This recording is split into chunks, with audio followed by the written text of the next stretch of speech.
Hello, everybody, and welcome back to Command Point.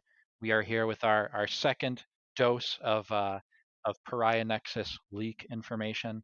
Last time we talked about the Adeptus Astartes and the absolute craziness that are those changes, in addition to the Deathwatch changes. So if you haven't listened to that video, go check that out. Today, though, we are going to be talking about the Necron changes because Necron's got some pretty interesting changes as well. They got some nerfs here and there. They got some buffs here and there. It's kind of a weird thing. I'm here with Ryan. Ryan, how's it going?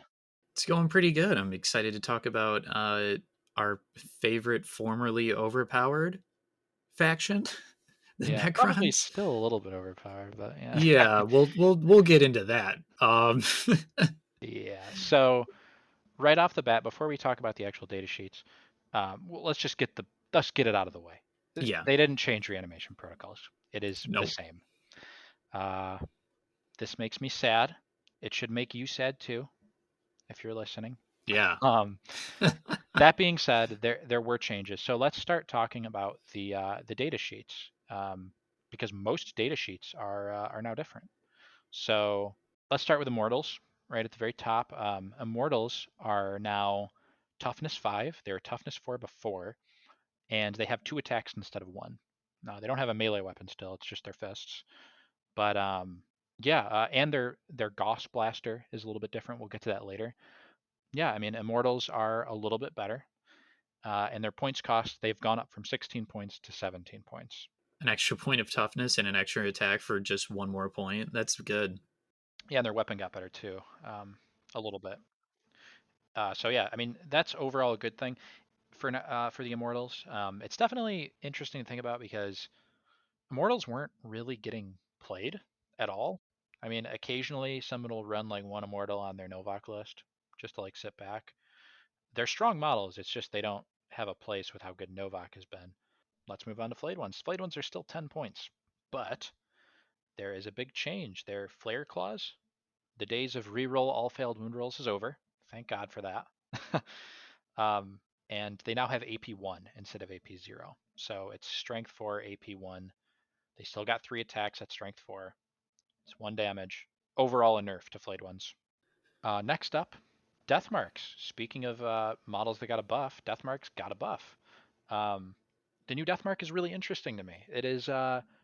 It's gone up from 16 or 15 points to 16 points, so it is more expensive. It's the price that an Immortal was before. Ballistic Skill 2, that's really interesting. They do have their new Synaptic Disintegrator got changed. It's now a heavy weapon, so you can't, and they can't be a heavy spec. So Ballistic Skill 2 just kind of like wipes that. And in the event that you just ready up with them or stay still, you don't get the penalty and you're hitting on a 2. So that's really nice. They are also toughness 5, much like Immortals. That's a really nice change for them. Still only 1 attack, but that new Synaptic Disintegrator is pretty interesting. We'll talk about it once we get to the end of the data sheets here. Warriors also stayed the same like the Flayed ones as far as points cost go. The only difference with Warriors is they can take the Gauss Reaper now in addition to the Gauss Flare. So that's exciting. Yeah, that's probably going to be the better weapon for it's already proven to be the better weapon in big 40k, but on a smaller board size that we see in Kill Team, Hmm. it'll probably be outperforming the Gauss Flare. It's definitely going to be interesting to see. I'm excited for it. Moving on to the elite models, these guys got some changes, and these are the most interesting ones when it comes to the balance. Outside of, I'd say the Flare Claw change is really relevant to the nerfs. Um, Lich Guards got a points bump. They went from 20 points to 22 points, which doesn't sound like a lot, but people who actually play Necrons and list build for this team know that this little change is it's kind of becomes a pain in the butt Yeah. to because now you can't get the double Lich Guard and a bunch of flayed ones for 8 models at 100 points. Now, if you want to take something like this, it's you can't get more than 7 models if you're taking 2 Lich Guards, for instance.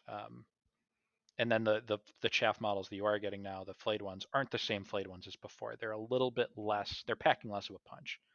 They did go up from 2 attacks to 3 attacks, though, the Lich Guards. And I'll explain why I don't think this is that much of a problem. The 2 attacks that they had before, especially with Novak, was already usually enough to kill you. Like they Yeah. they were still killing just about everything with only 2 attacks. So 3 attacks doesn't make up for the fact that they're jumping up to 22 points, in my opinion. Yeah, you're getting like diminishing returns on investment. For sure. So overall, a little bit of a nerf to Lich Guards in terms of points, but a big nerf to the list building process for Necrons. It's kind of shifting them more towards being like a like kind of a like an elite team, which is I think what they should be for how durable they are. Yeah, yeah, especially since they chose not to change reanimation protocol. Yeah. And here's my favorite change out of all of the Necron changes. The Triarch Praetorian got some changes. Um, this guy was 26 points before, now he's 28. So again, a 2 point bump, kind of like the Lich Guard. The difference is he also has 3 attacks now, kind of like the Lich Guard, but the Rod of Covenant, so that weapon, for those of you unaware, it's one of those weapons with a melee and ranged profile. Both profiles were basically strength 5, AP 3, 1 damage. Now it's 2 damage on both of those. So this guy is suddenly really interesting. Um, he's getting a 2 point bump. He was already kind of weird to list build with because of the points cost. I mean, you can definitely do some interesting stuff with this guy. He's got 10-inch move, fly, and he's got 2 damage now, so he can reliably kill things. Whereas before, 1 damage was really hurting him. They're like worth bringing now. Where it's like I whenever I looked at them and I just looked at the Lich Guard, I was like, yeah, Lich Guard every time. But Yeah. the they're more flexible now. Something super interesting to think about is like because Praetorians look so good now, it's worth keeping in mind that Praetorians do not get the subfaction buff, but there's actually a positive to this.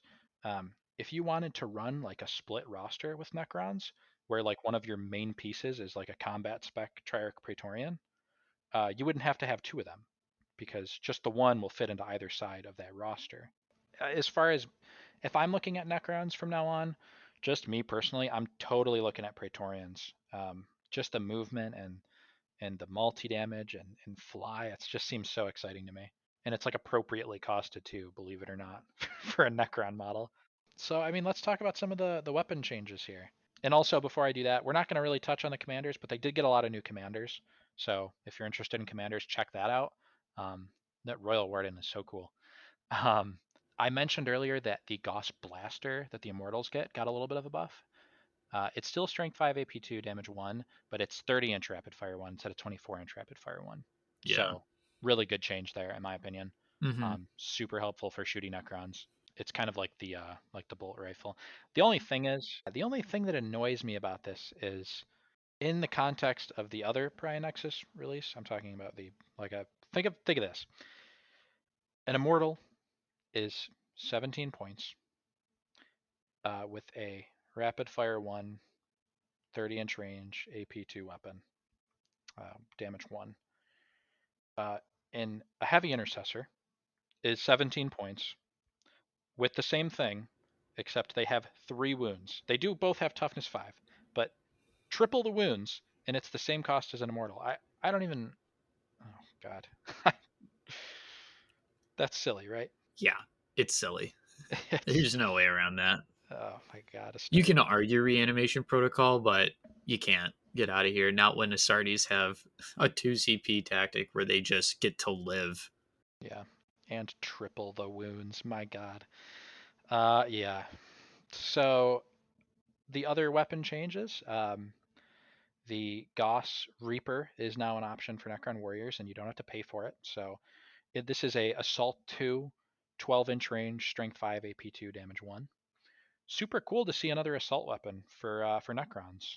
You know, with the options that you have getting kind of hurt with for Lich Guards. Um, I wonder if like you could run like a Nephrek, which is like the reroll advances and they get to like teleport through terrain. Um, because now that Lich Guards have 3 attacks, you don't really need to lean on the Novak thing as much for them. Um, and that Nephrek bonus would be really good for like assault ranged models, which Necrons now have more than just one option for that. So I don't know. I mean, maybe interesting. And the Synaptic Disintegrator, we kind of touched on this earlier. It's now heavy 1, 36-inch range, strength 5, AP 2. Um, It's a sniper rifle, so it's got the mortal wound. So I mean that's definitely better than what it was in my opinion, especially when you tack on the fact that they're toughness 5 and their ballistic skill 2 now. Right. And a deathmark can be a sniper. It's the only sniper you can take with Necrons, to And they my still have that infiltration tactic that they can use on the open boards as far as we're aware. yeah, yeah, So that's interesting to me. for sure. Yeah, I was thinking about it even before this when they were weaker. So I'm definitely looking at it now. Well, good for Deathmarks. I'm happy to I'm happy to see them be viable. For sure, me too. Player claws we talked about. They are no longer rerolling all failed wounds. They're just AP1, which some people might be like struggling to like balance that and like figure out what's better. I'll settle it for you now. Rerolling all failed wounds at 0 AP is better than not doing that with AP1. So, Yep. and they're only strength 4. So, yeah. Outside of that, the melee weapons, same thing basically, other than the Rod of Covenant, which is now 2 damage. Right. Um, the War Scythe is unchanged. I was kind of hoping that that would get something of a nerf, but it's still strength plus 2, AP 4, 2 damage. At least the model holding it is more expensive now, right? So I guess I mean we can talk now about the overall implications of these changes for Necrons as a faction. Oh, no reanimation change is sad. That was my biggest hope for this book, honestly. Not like Marines getting crazy buffs, just, we've talked about how every time you go up against a Necron team, statistically, you are always at a disadvantage. Now, with the points changes, though, overall, because like every single model went up in points cost, and except for the flayed ones, but the flayed ones did get worse by missing out on their reroll wound rolls with their flayer claws. So overall, like this book it's a Necron nerf. Do I still think they're going to be competitive? Absolutely. For sure, yeah. It's just going to be a lot more difficult to list build.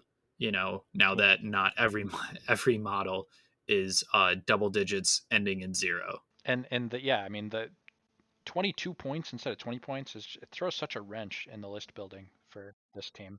It's you can't get, you're look if you're taking Lich Guard, you can get 8 models still, I think, but it's only if you have one Lich Guard. And the 7 flayed ones are going to be a lot weaker.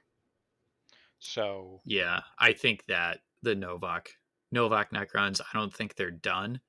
They're going to undergo some serious growing pains though.